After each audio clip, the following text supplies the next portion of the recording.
head up towards central Florida, it's a whole different ballgame, enjoying some very lovely conditions really across the northern 2/3 of the state. We'll talk more about our weather here, but first I want to dive into the very latest on Hurricane Nigel. Hurricane Nigel has strengthened as expected, now up to Category 2 status, but look how large that eye is. 57 miles across. It's a very stable hurricane, expected to maintain that Category 2 strength here over the course of the next couple of days. Sustained winds up to 100, gusts to 120. Thankfully, though, it is not a threat to Bermuda or to the United States coastline. And even later on in its life cycle, as it starts to diminish and weaken here over the cooler waters of the North Atlantic, it does look like it will be curving away from Ireland and away from the UK. So certainly good news for our friends in Europe as well. We're also monitoring two other waves of energy. This wave likely to become a subtropical low. It'll stay offshore, so it could bring some squally weather to our friends across the Carolinas, especially right there along the South Carolina coastline, even stretching down toward Savannah, for example. But for us, it'll actually be driving in some drier air. This is one reason why your weekend will feature beautiful weather with lower humidity.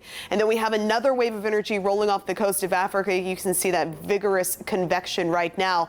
High probability of becoming our next depression here over the next several days. For us, it is the very stormy weather. Let's take a live look outside right now and break down what we're up against. Very, very heavy rainfall in the next couple of days. We'll continue to feature this heavy rain because we have a stationary front that has basically stalled. It's going to be meandering throughout southwest Florida over the course of the next 48 hours or so. But notice its orientation, basically stretching from Melbourne all the way down toward Port Charlotte. Sarasota, though, you're on the north side. It's lovely weather up there. Even most of DeSoto County is free and clear of these storms that the rest of us are up against on that unstable side of that front. So that's where we are right now, dealing with those heavy downpours, frequent lightning from Port Charlotte to Punta Gorda, crossing over the Peace River right here, Charlotte Harbor, and back toward the Cape Hayes Peninsula. That very heavy rain continues to fall. And now for our barrier islands as well, all across Fort Myers, Cape Coral,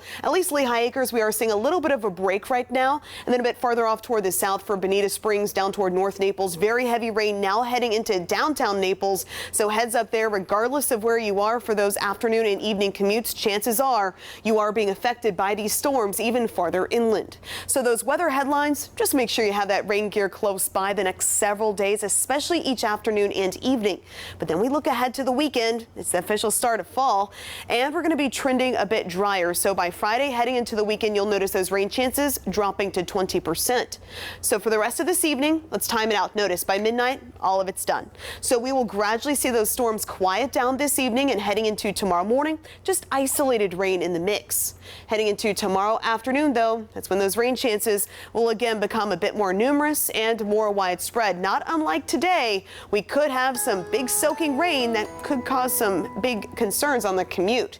And then by Friday, we start to dry things out. Lower humidity in store for the start of fall on Saturday.